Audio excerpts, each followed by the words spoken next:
Hello friends, Ram अवतार academy channel में आपका स्वागत है। क्लास 12th के लिए हमारी physics electric charge and field का टॉपिक चल रहा था। कल हमने एक कंटिन्यूस चार्ज डिस्ट्रीब्यूशन देखा था। आज उसके बेस पे कुछ न्यूमेरिकल है, थोड़ा इनको देख लेते हैं। ये एग्ज़ाम पॉइंट ऑफ व्यू से काफ़ी इंपॉर्टेंट भी है और काफ़ी टाइम्स रिपीट भी हुए हैं। तो चलिए टाइम वेस्ट ना करते हुए अपने क्वेश्चन नंबर फर्स्ट की तरफ बढ़ते हैं। तो फर्स्ट क्वेश्चन में आपको बोला गया है, what charge would be required to electrify a sphere of radius. भाई आपका कोई स्फीयर है, उसकी रेडियस भी होगी। ये रेडियस आर गिवन है 25 सेंटीमीटर, यानी 0.25 मीटर इसकी रेडियस है। व्हाट चार्ज, भाई इसके ऊपर कितना चार्ज होना चाहिए टू इलेक्ट्रीफाई, ठीक है, इसको इलेक्ट्रीफाई करने के लिए। To get a surface charge density, surface charge density को हम सिग्मा से दिखा रहे थे, तो कितनी चाहिए सरफेस चार्ज डेंसिटी? 3/पाई कूलम मीटर -2। ठीक है, ये सरफेस चार्ज डेंसिटी आपको चाहिए। तो चार्ज डेंसिटी होती थी हमारी टोटल चार्ज, जो कि क्या रखा है हमने, डिवाइडेड बाई में उसका सरफेस एरिया। सरफेस एरिया क्या होगा बच्चों? 4πr²। आर क्या है? रेडियस। तो यहाँ से क्या चार्ज कितना हो जाएगा? सिग्मा इंटू में 4πr², यानी चार्ज की वैल्यू आएगी 4π एज इट इज़, ये हमने ऐसे ही रखा। आर आपका गिवन है 0.25, तो ये हो जाएगा 0.25 का स्क्वायर गुना में चार्ज डेंसिटी, जो कि गिवन है 3/पाई। इस वैल्यू को अगर मैं सोल्व करूँगा तो ये वैल्यू 0.75 कूलम हो जाएगी। ठीक है, यानी इतना चार्ज 0.75 कूलम बहुत होगा किसके लिए? Electrify a sphere of radius. कितनी चार्ज डेंसिटी पाने के लिए? 3/5 कूलम मीटर -2। तो ये आपका आंसर हो जाएगा 0.75 कूलम। अब मैं यहाँ से एक छोटी सी रेक्टिफिकेशन कर देता हूँ। कुछ बच्चे यूनिट पे थोड़ा गौर नहीं करते हैं। जैसे कि मैं आपको बताऊँ, 0.254 लिखा मैंने एग्जाम्पल पर, इसको मैंने ऐसे लिख दिया cm। 0.24 को मैंने ऐसे लिख दिया cm। तो ये तो है सेंटीमीटर, ये है कूलम्ब मीटर। जब आप सेंटीमीटर लिखेंगे तो c और m दोनों की साइज सेम होती है लगभग लगभग। कूलम मीटर में अगर आपको c लिखना है तो कैपिटल रखना है बजाय m के। तो सेंटीमीटर कूलम मीटर ऐसे लिखे जाते हैं, ये आपको याद रखना है, क्योंकि अब बच्चे नहीं हैं, आपको छोटी छोटी चीज़ों पे बारीकी से ध्यान देना होगा। ठीक है, चलिए अपने क्वेश्चन नंबर सेकंड की तरफ बढ़ते हैं। देखते हैं क्वेश्चन नंबर सेकंड में आपको क्या बोला गया है। तो क्वेश्चन नंबर सेकंड है आपका, a charged spherical conductor has a surface density of 0.7 coulomb metre -2। When its charge is increased by 0.44 coulomb, the charge density changes by 0.14 coulomb metre -2। Find the radius of the sphere। आपको sphere की radius बतानी है और initial charge on it, और initially कितना charge था वो भी बताना है। तो देखिए, रेडियस स्फीयर के सरफेस एरिया की बात हो रही है, तो इस हिसाब से अगर हम इसका सॉल्यूशन निकाल लें बच्चों, तो चार्ज डेंसिटी सिग्मा कितनी हो जाएगी? Total charge on sphere divided by उसका एरिया, सरफेस एरिया, 4π²। तो फर्स्ट केस में अगर हम देखें, फर्स्ट केस में उसने सरफेस चार्ज डेंसिटी गिवन है 0.7 कूलम मीटर -2, यानी इक्वेशन बन जाएगी यहाँ से आपकी एक 0.7 क्या हुआ अपॉन में 4πr²। ये है फर्स्ट केस के हिसाब से हमारी फर्स्ट इक्वेशन। सेकेंड टाइम उसने बोला है when it's charge is increase by 0.44, charge की वैल्यू 0.44 से चेंज कर दो, तो क्या हो? प्लस में 0.44 हो जाएगा, डिवाइडेड बाई में सरफेस एरिया, सरफेस एरिया फिर से 4πr² रहेगा।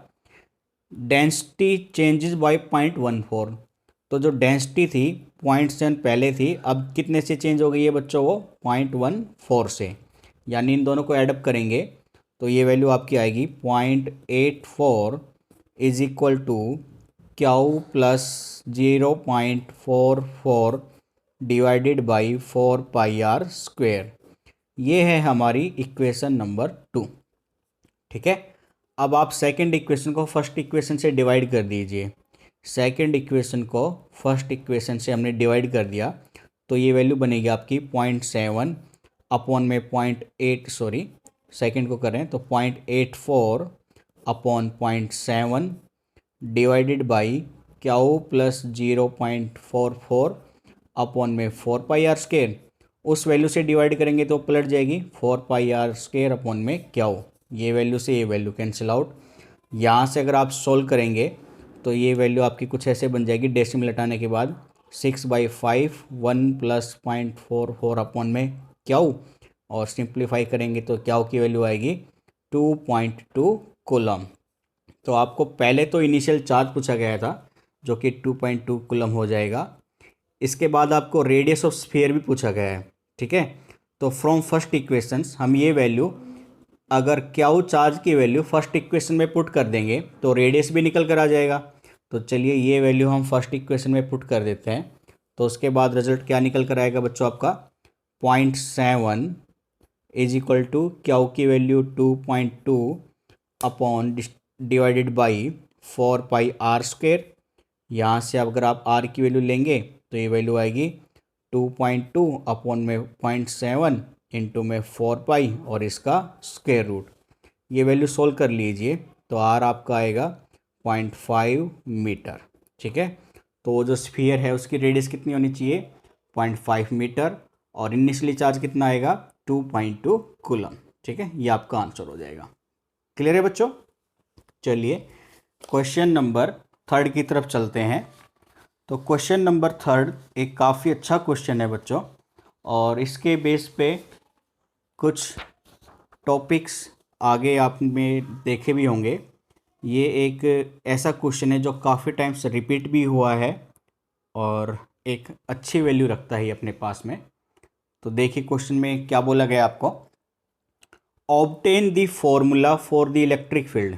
इलेक्ट्रिक फील्ड के लिए आपको एक फॉर्मूला ऑब्टेन करना है यानी ड्राइव करना है। Due to a long thin wire of uniform linear charge density, एक लॉन्ग वायर है जिसके ऊपर लीनियर चार्ज डेंसिटी मौजूद है। चार्ज डेंसिटी लैम्बडा से दिखानी है और without using Gauss law, Gauss law का यूज़ नहीं करना है आपको। तो इलेक्ट्रिक फील्ड आपको डिफाइन करना है। ठीक है, तो चलिए मैं एक कंडक्टर ले लेता हूँ, उसने एक वायर के लिए बोला है, तो एक वायर ले ली बच्चों हमने कुछ इस तरह से। मान लीजिए ये वो वायर है, इनफाइनाइट वायर है। मैं इनफाइनाइट तो जैसे पेपर पर दिखा नहीं सकता हूँ, हमने मान लिया ये इनफाइनाइट वायर चल रही है आपकी, इधर से भी आ रही है लेंथ, उधर आगे भी बढ़ती जा रही है। ठीक है, इस वायर पे मैंने मान लीजिए चार्ज डिस्ट्रीब्यूशन की बात कर रहा था, तो ये पॉजिटिव चार्ज मैंने डिस्ट्रीब्यूट करके दिखा दिया है। पॉजिटिव चार्ज डिस्ट्रीब्यूशन हो गया बच्चों। अब देखिए इसको हम एक्सिस से अलोंग कट कर लेते हैं, यानी मैं एक वाई एक्सिस की बात करूं तो ये पॉइंट लाइन ऐसे कट हो गई, और एक्स एक्सिस की बात करते तो ये आपकी एक्स एक्सिस चली जाती। जहाँ पे मीट कर रहे हैं तो है ओरिजिन, यानी यहाँ पे प्लस एक्स एक्सिस है, ये माइनस एक्स एक्सिस है। अब मैं इस वायर की वजह से, जो इनफाइनाइट वायर है, इसकी वजह से किसी पॉइंट पर इलेक्ट्रिक फील्ड निकालूंगा। मान लीजिए वो पॉइंट है यहाँ पर P। ठीक है, मुझे इस पॉइंट P के ऊपर इलेक्ट्रिक फील्ड निकालना है। इसके लिए मैं इस पूरी वायर का एक स्मॉल पार्ट ले लेता हूँ और फिर उसका मैं इंटीग्रेशन कर दूँगा। तो मैंने इतना पार्ट ले लिया उस इनफाइनाइट वायर का, जिसकी लेंथ मैंने मान ली कितनी है, एक स्मॉल लेंथ है dx, क्योंकि एक्स एक्सिस पे है तो हमने ये dx कंसिडर कर लिया है बच्चों। ठीक है, यहाँ तक कोई डाउट नहीं है। अब इस पॉइंट से, मतलब ये इस लोकेशन से पॉइंट P के ऊपर जो इलेक्ट्रिक फील्ड की डायरेक्शन होगी वो कुछ ऐसे रहेगी, यानी सेम जिधर फोर्स फील होगा वो डायरेक्शन होगी इलेक्ट्रिक फील्ड की। स्मॉल लेंथ की वजह से तो स्मॉल इलेक्ट्रिक फील्ड हमने DE से दिखा दिया। ठीक है, मैंने माना यहाँ से इस पॉइंट तक की जो डिस्टेंस है वो है x, इस पॉइंट से वायर से पॉइंट y की जो डिस्टेंस है वो है y। ठीक है, यहाँ तक कोई कन्फ्यूज़न नहीं होगा आपको। साथ ही इस पॉइंट से इस पॉइंट P की जो डिस्टेंस है वो मैंने मान ली r। ओके, तो ये कुछ पॉइंट्स लिए थे हमने, ये माइनस एक्सिस है, ये प्लस एक्सिस है। ओरिजिन को हमने O से दिखा दिया बच्चों। क्लियर है यहाँ तक? अब देखिए आगे, इलेक्ट्रिक फील्ड निकालना है of A line charge from Coulomb's law. हम कूलम्स लॉ का यूज़ करके इलेक्ट्रिक फील्ड निकालेंगे। ठीक है, तो जो चार्ज डिस्ट्रीब्यूशन dx था, इसकी वजह से मैं चार्ज निकालता हूँ। तो मैं लेकर चलता हूँ कि the charge on small element, the charge on small element dx of the line charge will be ये वैल्यू कितनी हो जाएगी बच्चों, डी क्यू बराबर में lambda dx। Continuous charge distribution में कल हमने पढ़ा था इसके बारे में। ठीक है, और electric field E small D E point P पे क्या हो जाएगा, तो हम यहाँ पे फाइंड आउट करते हैं। The electric field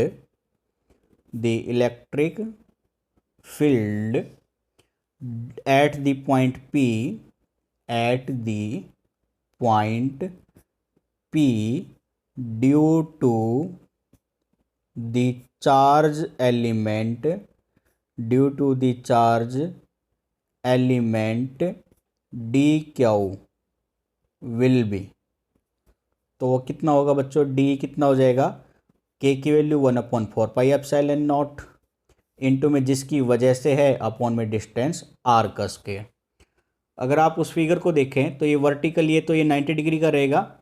are square की वैल्यू, ये आर स्क्वायर की वैल्यू किसके बराबर रहेगी, एक्स स्क्वायर प्लस में वाई स्क्वायर के। तो ये आर स्क्वायर की वैल्यू हम यहाँ पे पुटअप कर देते हैं, यानी इलेक्ट्रिक फील्ड डी ई आ जाएगा आपका 1/4πε0 इंटू डी क्यू अपॉन में एक्स स्क्वायर प्लस में वाई स्क्वायर।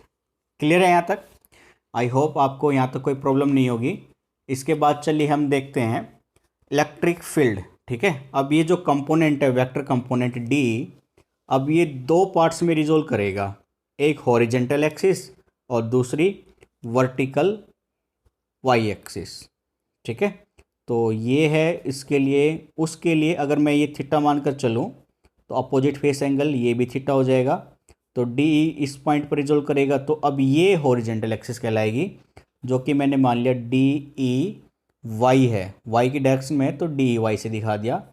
ठीक है, और उसका रिजोल्व आप इसके परपेंडिकुलर करेंगे तो ये है आपका डी ई एक्स के नेगेटिव में है, तो ये डी ई एक्स। ठीक है, अब देखिए ये जो डी ई एक्स रिजोल्यूशन किया है, ये ओरिजिन से नेगेटिव डायरेक्शन में जा रहा है।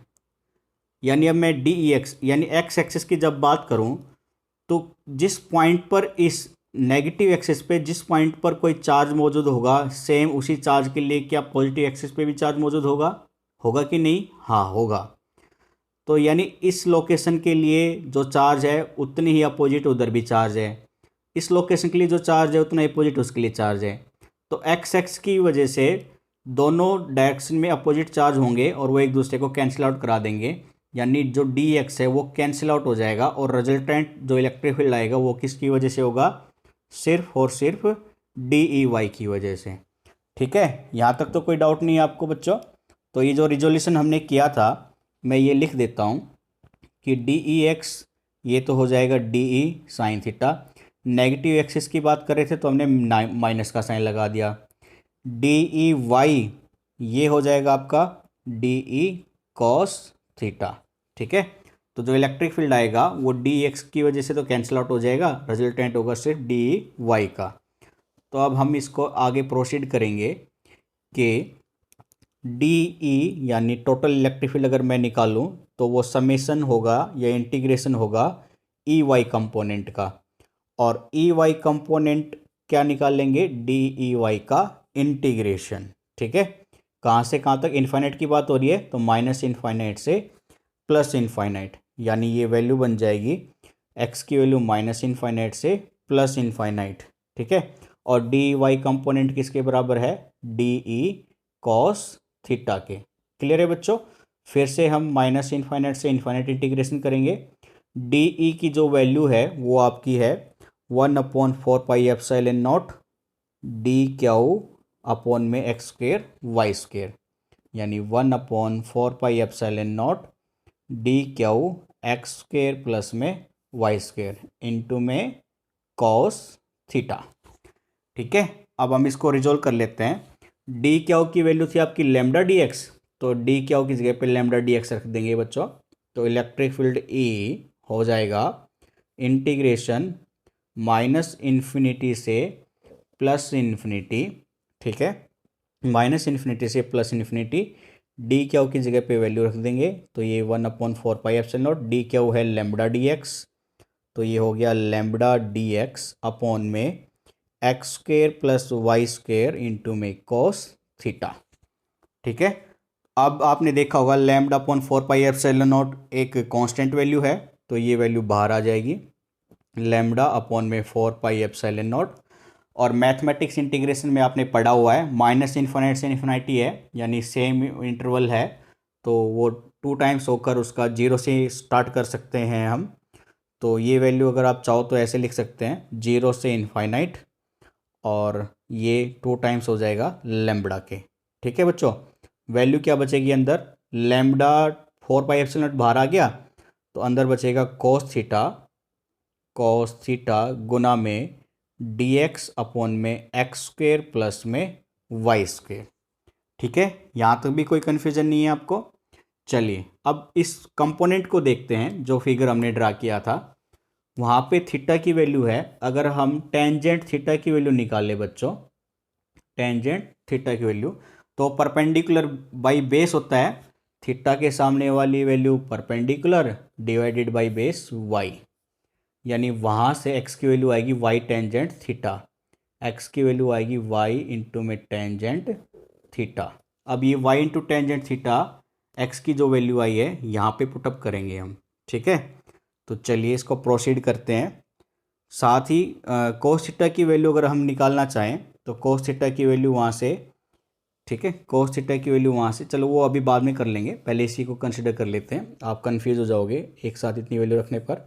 तो ये वैल्यू है आपकी 2 लैम्बडा अपॉन में 4 pi epsilon naught integration 0 to infinity D X upon में एक्स की वैल्यू क्या थी, वाई टेंजेंट थीटा, तो ये हो जाएगा, स्क्वायर भी चल रहा है तो Y square tangent square theta plus में वाई स्क्वायर गुना में कॉस थीटा। ठीक है, यहाँ तक कोई कन्फ्यूजन है आपको नहीं। अब दूसरी वैल्यू अगर देखें बच्चों हम यहाँ पे, तो जैसे अभी ऊपर डिफाइन किया था हमने कि x बराबर था y टेंजेंट थीटा के, दोनों तरफ आप डिफ्रेंशिएशन कर दीजिए। ठीक है, तो डिफ्रेंशिएशन करोगे तो ये आएगा dx, और ये आपका आ जाएगा y सीकेंट स्क्वायर थीटा। ठीक है, हमने थीटा की कंपैरिजन में इसका डिफ्रेंशिएशन किया इंटू में डी थीटा, तो dx की वैल्यू ये पुट करेंगे, तो आपकी वैल्यू बन जाएगी, ये 2 से 2 कैंसिल, लैम्बडा अपॉन में 2 pi epsilon naught integration 0 to infinity dx की वैल्यू है बच्चों y secant square theta into में डी थीटा। ठीक है, यहाँ तक कोई डाउट है आपको, साथ में चल रहा है आपका गुना में कॉस थीटा अपॉन, वहाँ से आप y की वैल्यू ले लीजिए, y square into 1 plus tangent square theta, 1 plus tangent square secant square के बराबर होगा, आपकी आइडेंटिटी होती है secant square minus tangent square बराबर 1, यानी ये वैल्यू इससे कैंसिल आउट हो जाएगी, y से एक वैल्यू कैंसिल आउट हो जाएगी। ठीक है, यहाँ तक कोई डाउट नहीं है, यानी रिजल्टेंट वैल्यू बचेगी आपकी इलेक्ट्रिक फील्ड की, ई की वैल्यू बचेगी लैम्बडा अपॉन में 2 पाई एप्सिलॉन नॉट, अब y एक कांस्टेंट हो गया है तो ये बाहर आ जाएगा into Y limit 0 to infinity. ठीक है, इन्फिनिटी चल रहा था। अब देखिए आप यहाँ पे बच्चों, जब आपने ये वैल्यू चेंज की है तो ये इंटीग्रेशन भी 0 टू इन्फिनिटी की जगह पे 0 टू पाई 2 कंसिडर हो जाएगा, पाई बाई 2 के लिए कंसिडर हो जाएगा। ठीक है, तो ये 0 इन्फिनिटी की बजाय ये इंटीग्रेशन जाएगा और पाई बाई 2, आप ये कंसिडर कर सकते हैं, मैथमेटिक्स आपने पढ़ा हुआ है, तो इंटीग्रेशन अब हमारा 0 से पाई बाई 2 के लिए कंसिडर होगा, और वैल्यू आपकी बची यहाँ से कॉस थीटा इंटू में डी थीटा। ठीक है, क्लियर है, यहाँ तक कोई कन्फ्यूजन है यहाँ पे। चलिए आगे बढ़ते हैं, अब आप इंटीग्रेशन खोल लीजिए, तो ये वैल्यू बचेगी लैम्बडा अपॉन में 2 pi epsilon not into y cos theta का integration sine theta limit 0 to π/2। ठीक है, अब आप इसको रिजोल्व कर लीजिए तो आपकी ये वैल्यू आएगी लैम्बडा अपॉन में 2πε0 into y, upper limit minus lower limit put करेंगे इंटरवल में तो साइन π/2 माइनस साइन 0। ठीक है, ये रिजल्टेंट आप सोल्व करेंगे तो इलेक्ट्रिक फील्ड आपका आएगा लैम्बडा अपॉन में 2πε0 इंटू वाई, क्योंकि साइन 0 0 होता है, साइन 90 1 होता है। तो ये है आपका इलेक्ट्रिक फील्ड। ठीक है, ये आपका आंसर हो जाएगा। ठीक है, तो इनफाइनाइट चार्ज की वजह से, इनफाइनाइट वायर लेंथ वायर की वजह से जो इलेक्ट्रिक फील्ड आया किसी पॉइंट पर, उसकी वैल्यू हो जाएगी लैम्बडा अपॉन में 2πε0 इंटू वाई। और वाई क्या है, उस वायर से उस पॉइंट की डिस्टेंस ही वाई की वैल्यू है। ठीक है, चलिए अपने नेक्स्ट क्वेश्चन की तरफ बढ़ते हैं। ये भी एक अच्छा क्वेश्चन है और काफ़ी इंपॉर्टेंट है। क्वेश्चन को रीड करते हैं फिर उसको प्रोसीड करते हैं आगे। तो क्वेश्चन है आपका, ए charge is distributed uniformly over a ring of radius a, obtain an expression for the electric intensity E at a point on the axis of the ring। ठीक है, तो चलिए सबसे पहले हम रिंग ही कंसीडर कर लेते हैं। मैंने माना कि ये हमारी कोई रिंग है। ठीक है, ये है आपकी एक रिंग। ठीक है बच्चों, ये रिंग हो जाएगी हमारी। इस रिंग की एक्सिस मतलब जो इसके सेंटर से पास होके गुजरेगी, ये कहीं इसका अगर हम सेंटर मानकर चल रहे हैं यहाँ पे, तो ये इसकी एक्सिस हमने इस डायरेक्शन में दिखा दी है, ये एक्सिस है आपकी। क्लियर है, यहाँ पे कोई पॉइंट P कंसीडर कर लिया जहाँ पे आपको electric field intensity find out करनी है। और गिवन रेडियस इसने क्या बोला है, रेडियस है A, तो ये रेडियस आपकी A हो गई। Okay, hand show that far point at large distance from the ring it behaves like a point charge. और आपको ये भी दिखाना है कि इस एक्सिस पे अगर आप कोई इनफाइनाइट दूरी पे एक पॉइंट ले लेते हैं तो उस पॉइंट पर इस रिंग की वजह से जो इलेक्ट्रिक फील्ड इंटेंसिटी होगा वो किसके बराबर होगा, एक पॉइंट चार्ज इलेक्ट्रिक फील्ड की वजह से। ठीक है, उसके इक्वल होना चाहिए। तो चलिए हम क्या कंसिडर करेंगे, पहले मैं मान लेता हूँ सेंटर से इस पॉइंट की डिस्टेंस है वो है x। ओके, और यहाँ पर मैं स्मॉल लेंथ ले लेता हूँ रिंग की। मैंने माना ये लेंथ है dl, ऐसे ही एक लेंथ इधर ले ली मैंने, यानी ये लेंथ भी कितनी है बच्चों, स्मॉल लेंथ dl की वजह से इस पॉइंट P पे एक इलेक्ट्रिक फील्ड होगा, तो उसकी डायरेक्शन कुछ ऐसे हो जाएगी। ये है इलेक्ट्रिक फील्ड डायरेक्शन DE। ठीक है, ऐसे उस पॉइंट से भी पॉइंट P के ऊपर इलेक्ट्रिक फील्ड होगा बच्चों, और ये इसकी डायरेक्शन हो जाएगी DE। हो गया, मैंने माना ये डिस्टेंस x थी और पॉइंट P की DL एलिमेंट से डिस्टेंस है मैंने मान लिया वो है R, और ये एंगल हमने कंसिडर कर लिया बच्चों थीटा। ठीक है, चलिए तो ये था आपका बेसिक स्ट्रक्चर फिगर का। अब हम यहाँ पे रिजोल्यूशन कर लेते हैं वेक्टर का। जैसे कि आपको पता है वेक्टर रिजोल्व कराएंगे हम, एक हॉरिजेंटल होगा एक वर्टिकल कंपोनेंट होगा। तो हॉरिजेंटल कंपोनेंट dx का अगर आप लेंगे तो वो DE cos थीटा हो जाएगा। ठीक है, इसी तरह से इस पहले उसी का कंप्लीट कर लेते हैं। उसका horizontal component D cos theta है, और उसका वर्टिकल कंपोनेंट अगर आप रिजोल्व कराएंगे तो वो हो जाएगा DE साइन थीटा। अब नीचे वाली डी का, क्योंकि स्मॉल dl की वजह से इलेक्ट्रिक फील्ड देख रहे थे पहले, अब इसकी वजह से देख रहे हैं, तो डी का हॉरिजेंटल फिर से क्या रहेगा, डी cos थीटा, और इसका वर्टिकल हो जाएगा बच्चों DE साइन थीटा। ठीक है, अब आप अगर एक पॉइंट नोट करें तो देख पा रहे हैं कि ये दोनों कंपोनेंट एक दूसरे के अपोजिट डायरेक्शन में यानी कैंसिल आउट कर देंगे, और रिजल्टेंट क्या होगा, integration of DE cos theta का। ठीक है, चलिए तो सबसे पहले हम चार्ज डिस्ट्रीब्यूशन की बात कर लेते हैं। तो जैसे आपने इनफाइनाइट वायर में पूछा था, देखा था, तो यहाँ पे चार्ज डिस्ट्रीब्यूशन DQ, ये क्या हो जाएगा, टोटल चार्ज अपॉन में सरफेस एरिया जो कि 2πa लेंथ के बराबर रहेगा। ठीक है, इनटू में लेंथ स्मॉल dl, ये है आपका charge distribution small DQ। Clear है, कन्फ्यूजन है यहाँ पे कोई? तो ये charge D Q on the element D L है, तो मैं यहाँ पे लिख देता हूँ charge D Q on the element D L. ठीक है बच्चों, अब हम इलेक्ट्रिक फील्ड डी निकालेंगे। तो देखिए, यानी मैं कंसिडर कर सकता हूँ the magnitude of the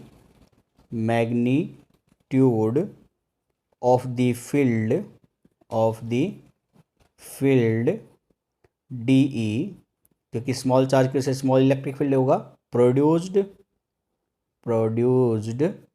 by the element D L at the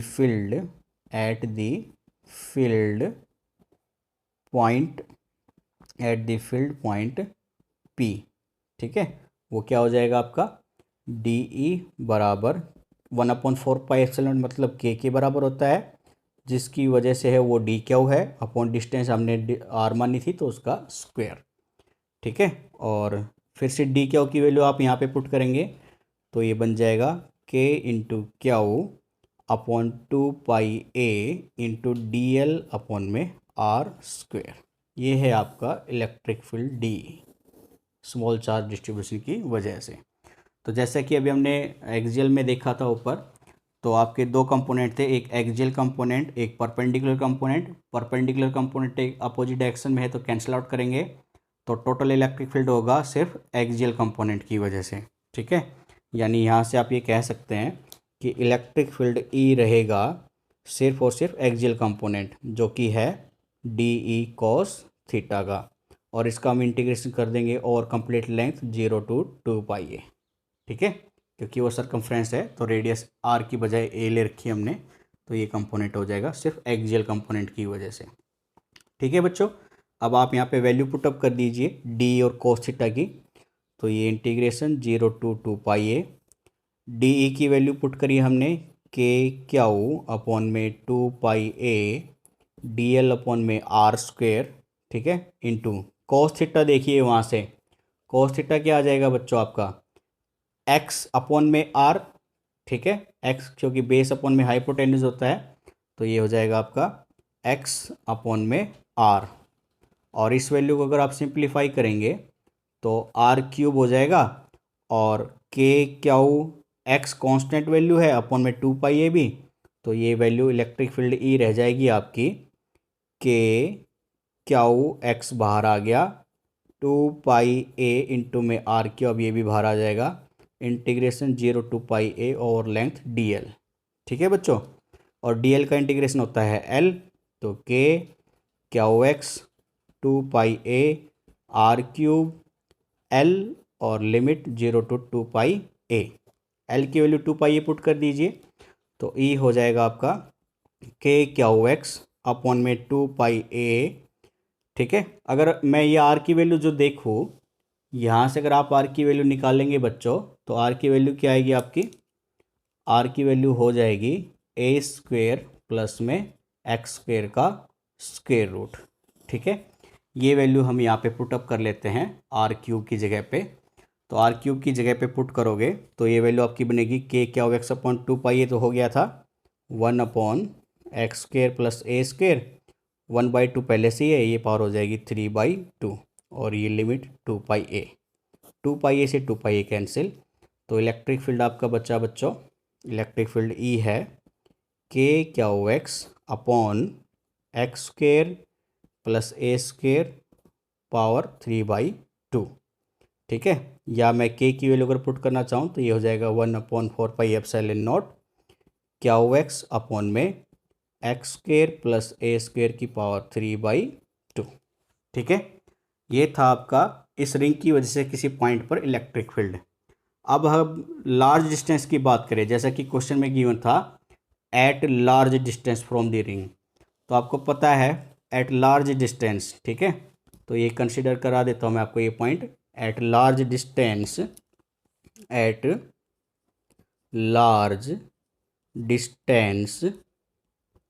x is very very greater than radius a।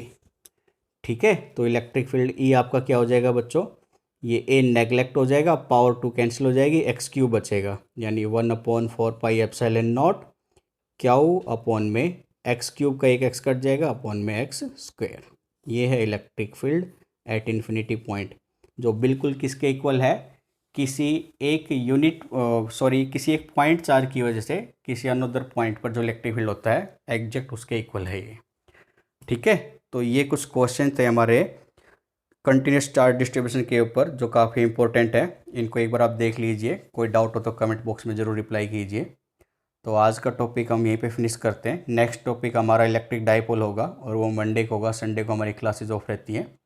तो स्टे ट्यून्ड ऑन राम अवतार एकेडमी। ओके, कोई डाउट हो तो आप ज़रूर रिप्लाई कर सकते हैं हमें कमेंट बॉक्स में। तो चैनल को सब्सक्राइब कीजिए, लाइक कीजिए, ज़्यादा से ज़्यादा शेयर कीजिए, अपने दोस्तों को बताइए ताकि सबका प्रॉफिट और सबका बेनिफिट होता रहे। ठीक है, तो आज के लिए इतना ही। Okay, bye bye, take care.